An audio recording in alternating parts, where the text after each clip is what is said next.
I was just telling Chris Demm about my favorite book, the Bible.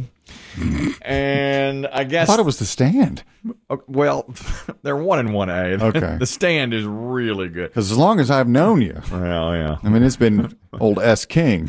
But you don't have to say. The Bible goes without saying. You don't have to course, say. It's number one in everyone's heart. Of course, you don't have to say the Bible is your favorite book. It is. There's no question. I haven't read it all the way through in a while.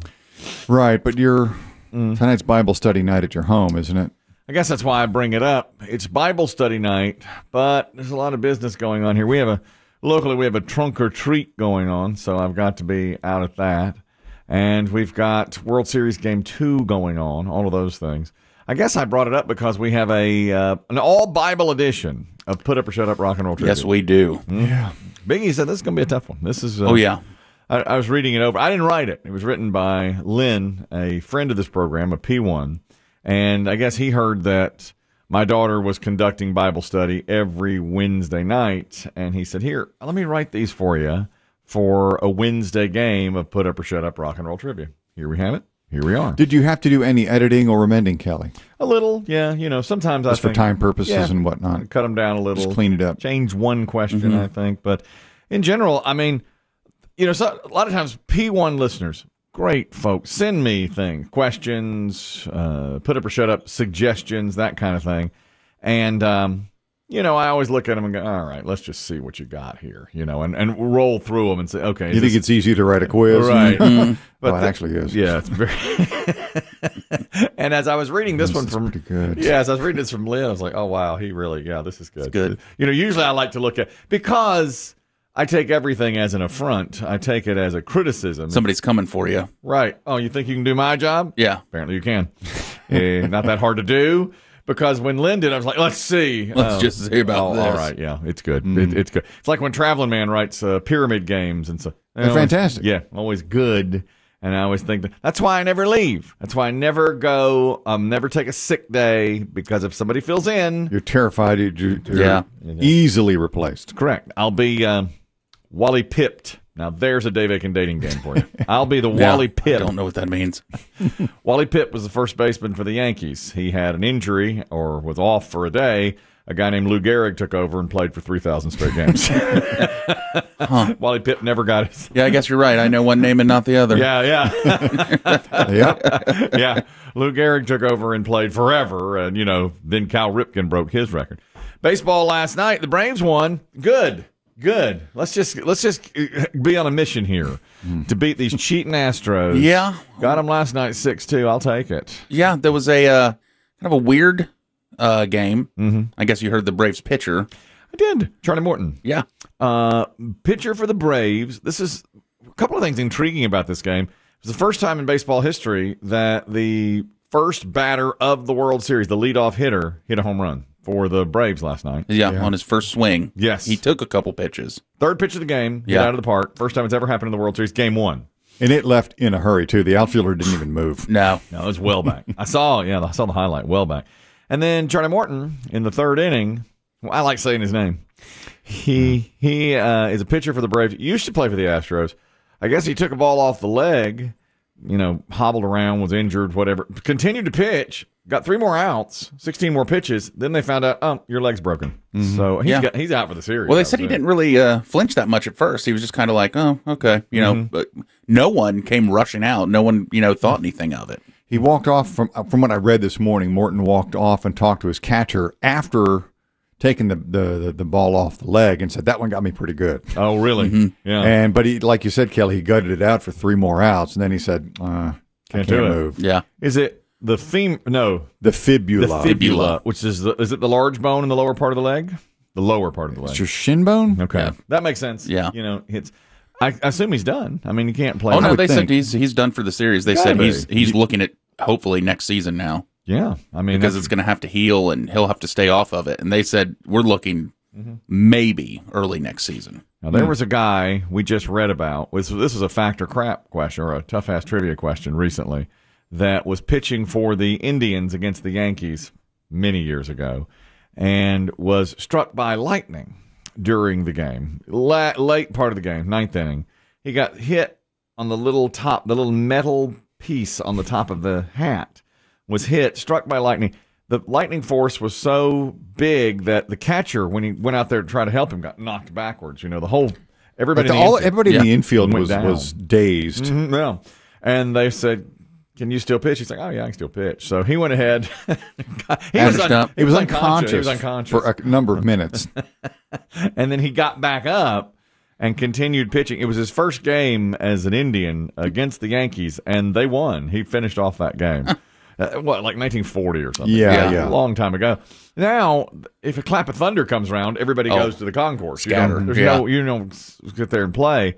So Charlie Morton, I mean, it's heroic that he got another 3 outs, but this guy, 1940, you cannot take away from that. Another impressive. I was going to say another big thing from that game last night was long.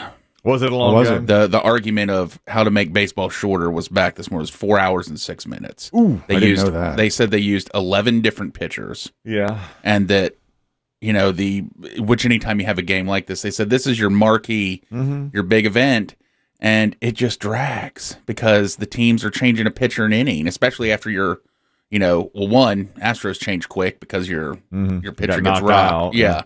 And then the injury. Braves, and they said it just drags. So that means it ended well past midnight on the East Coast.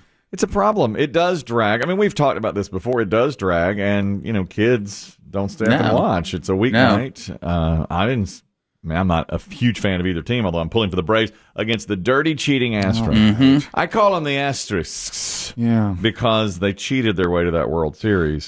This is really sort of not germane to that, but as I watched some of the pre-game activities and festivities, that's an ugly ballpark in Houston. You don't like that ballpark? I don't like the way the wall is constructed. Oh, really? I kind of like it. It's too many little niches and holes and thises and that's. It's not a ballpark. That used to be the ballpark. You may remember this. Out in deep center field where you could almost never hit a home run. It was so deep. There was a hill. They literally in play. That's right. Center field tilted upward on the field of play. And a guy blew out his knee running up the hill for the opposing team trying to catch a ball. The flagpole was on the hill. It was in play. The flagpole was on the field at one point. And I think they've moved the fence in. They've gotten rid of the hill. But I really liked that. I thought, let's play on a hill. Let's have a flagpole to play. Make it a little different. Yeah, let's have a flagpole. Or a mailbox. Yeah. Or a tree. An overhanging tree limb. We used to... when we played wiffle ball in our front yard at the old Demm household, there was a tree that used to knock down all of my home runs. Right, yeah. Because I was a dead pull hitter. Do over. Yeah, I know. Mine too. So you had to learn to hit to center field or right field as a right-handed hitter. The pecan tree was first base. Our mailbox was second base. And then we'd throw something down for third base. And then home plate was like a pile of dirt because it was worn out because we were all batting there. God, that was fun. You used to play those games, baseball could be so much shorter. I don't even really know how to do it, but a lot of times I research old series. I was in depth in the 1969 World Series 2 nights ago. I do this. And did you have an edible? Yeah, really. That's really in depth in this, huh? Was that the Amazing Mets? Yeah, it was the Amazing Mets. I don't do edibles except on vacation. You know that. Or when someone puts one in your hand. Well, yeah, if they slip me an edible, and you hadn't been to Boone that day. Yeah. Yeah. I wanted to just dive into the 1969 World Series. Mets over Orioles in 5. Average length of each game, 2 hours and 5 minutes. I mean, it took no time to play these games. It just was so easy, I told Chris Demm a couple of days ago was the anniversary of the 1986 Game 6 Mets over Red Sox, ball through Buckner's leg, which was a painful memory. That game, I don't know how long it took, but I know Roger Clemens came out of the game in the 7th inning. He had thrown 154 pitches. They don't do that anymore. You throw 100 and you're done. I mean, that's usually now they even go like 3 or 4 innings. Yeah. I wish they'd just get back to where they just kept playing. And that's the big argument is what do you do? And the answer is drugs. Yeah. The answer always PEDs. Yeah, let's do some PEDs. Let's get them going. Let's go hit some home runs and let's get out of here. I'm way too into baseball right now, but I would get rid of the shift. I would definitely get rid of that. And I just tell managers and players, look, let's go play like we used to play. Well, if I could, just to play devil's advocate about the shift, you would think that would shorten the game. Because you're More outs. Yeah, I mean, you would Yeah. think that'd be faster outs. But you know what they say that's done is it's caused hitters to, instead of trying to hit the ball in play, they try to hit it out, which causes longer at bats because a lot of times they strike out. You know, their launch angle is such a thing. And I know we've talked about this. The guys in the box take forever now too. In and out of Every pitch they have to step out, Yep. take their glove, tighten their gloves, Yes. readjust, their shin guards, everything. So Yes. it's just a process. And most pitchers are in no hurry either. I mean, there's plenty of blame. Fact, all facts, no doubt. And I heard a baseball factoid yesterday, and I'm sure you all know this. I did not. It kind of goes with the Tom Brady football debacle that's going on. You know, The 600th. the 600th, how much? Yeah. I'm sure you knew this about Mark McGwire's 70th home run ball. Well, I remember him hitting it. I don't know exactly. Yeah, okay. The guy that caught it, all he wanted to do was meet Mark McGwire And give the ball back. to him. Yeah. I recall him. Yeah. And McGwire said no. He wouldn't meet with him. No. So he sold the ball for like $3 million later. Oh, I didn't know I didn't know that. I did not know that. Yeah. That's pretty interesting. The guy. All he wanted was to meet him. And McGwire said, nope. You know what I heard yesterday about this? If you missed this saga, Tom Brady threw his 600th touchdown pass Sunday, and the receiver who caught it, Mike Evans, just gave the ball to a fan in the stands, not knowing it was the 600th ball. Well, shortly after, the Buccaneers training staff came over and said, okay, we need that ball. And they've given him $1,000 to the team store, season tickets for the rest of this year and all of next year. And Tom Brady pitched in jerseys and helmets. jersey signed on cleats, all Gloves, of I think, Evans cleats, game yeah. worn.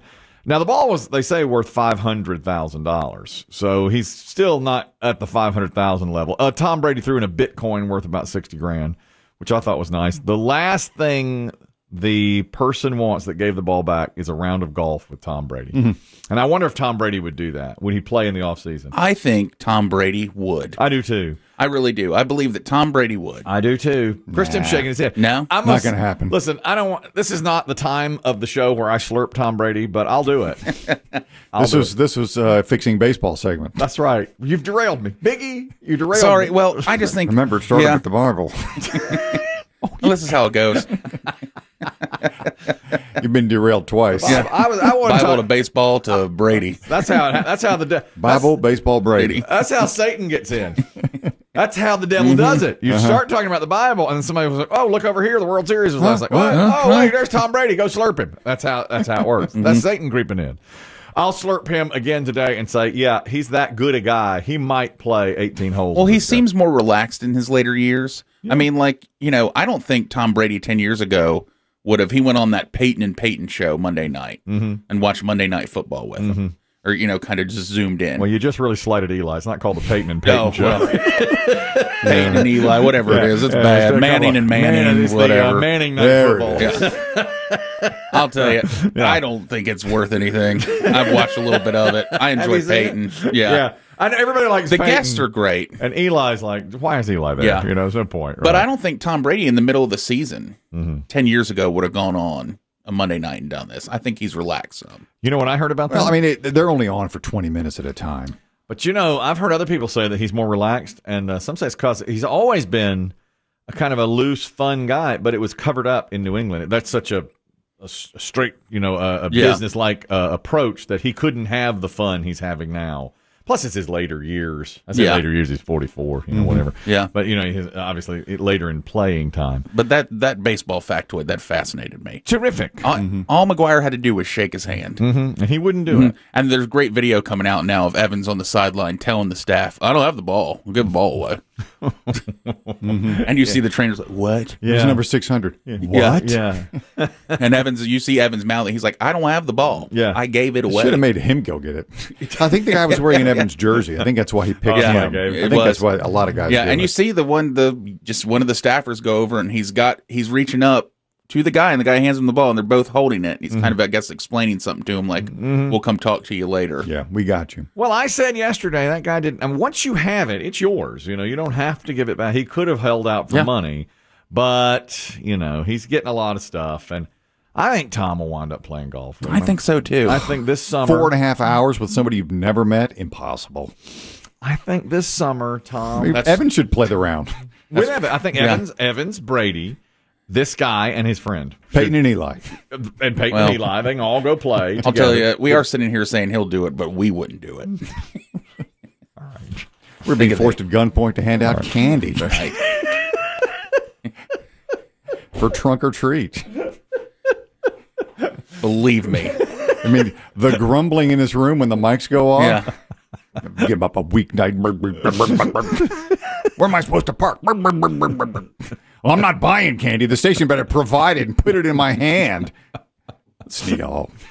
We have a terrific trunk or treat event tonight. This is going to be so big. Yes. This is going to be huge tonight. Locally, we're having trunk or treat. Yeah, don't come in from No, everywhere. So, no, but I'm telling you this, for the kids, I am just so looking forward to this. I kept saying in a meeting I kept saying, we're not actually going to be here for this, are we? They're like, yeah, you need to. Yeah, you got to put some time in. You need to be here. We have a trunk or treat event where the kids will walk through in our parking lot, in the radio station parking lot, and get 5 days before Halloween and get candy on a Wednesday, on a weeknight. Just a rando Wednesday. All right, okay, and These 6-year-olds who don't know who we are. No, that's right. I don't know if you know, we have a couple of food trucks. We have some cotton candy. Yes. Ready to go. We have a horse. Oh, there's going to be sugar. They're going They're going to be sugar. Yeah, There'll be a horse. There's going to be a horse here. Like one we know or no. This is news to me. Well, I just got Me this. too. Well, I was in a meeting yesterday, and I actually said, sometimes the horse arriving. The what? So we're now playing second fiddle. Now we're playing. Yeah. There's two. There's cotton candy truck. Yeah. What else? well, okay. I was in the meeting yesterday. Oh, good, Mr. Shoes is here. Okay. So we're now playing fifth fiddle. Yeah. Food truck, free candy, horse, Yeah. radio show. Buttercup's arriving. Buttercup has arrived. Well, it makes sense why we can't park in the lot now. So listen to the. Yesterday we're in this meeting, and now we have a trunk or treat event tonight. And finally, I just said it out loud. Are you really expecting us to be here? And they At the 11th hour. Yeah, they said, yeah, you need to be here. And then I said, well, what do we actually have? What is this event? We've been promoting it for a month. I said, what is this event that we're giving out candy and so forth? They said, yeah, we got 14 booths of people coming out, decorating their own tent. These are our clients now, our advertisers. Decorating their tent, handing out candy. We have 2 food trucks. We have cotton candy. And we have a horse being ridden by a woman whose life was the inspiration for the Disney movie Brave. So she'll be dressed up as the as the princess. Which one was Brave? Long red hair? Yes. Long red hair. Yeah. And she'll be here tonight. Oh. And that's Okay. that's when Dave sat up in the meeting. I mean, hold on a minute. How old is she now? I'll be here. Does she need anyone's office to change clothes in? So kids can pose with the inspiration for Brave. What was the her princess name? Do you remember? Merida? I think Merida? it's Yeah. Princess Merida. I saw it. It was not as big a hit as everybody thought it was going to be. And then Frozen topped it a Came year out of later. nowhere. Yeah, out of nowhere. But so we have all that. And then when he said, and she'll have her horse that is very friendly and kids can pose with and pet the horse. And the most, the indignity of it all, there's our coworker Squidward, who we've talked about before, also in that meeting. He was chowing down. And somebody turned and said, you're on horse crap detail. You've got to Clean up after Buttercup. The what? yeah, we got a shovel and a bag for you. And he's like, is that what I'm supposed to be doing? Yeah, that's what you're supposed to be doing. So we're expecting a huge turnout tonight, and I just can't wait for it. So that's what we have going on here. Oh, and back to the world. One more World Series note. I always give them free publicity every year, as does every news outlet. The Braves stole a base. Free tacos. Early. Yeah, first inning, I think. Yeah, first inning. So the Braves, right out of the way in game 1. They were just promoting it because There you the first runner had reached first base. That's it then. And he stole it. And so Taco Bell gives you free Doritos Locos Tacos. One free. I'm not sure the time when it is, but after the World Series it will I think happen. it's on November 4. Okay, right after the World Series ends, exactly.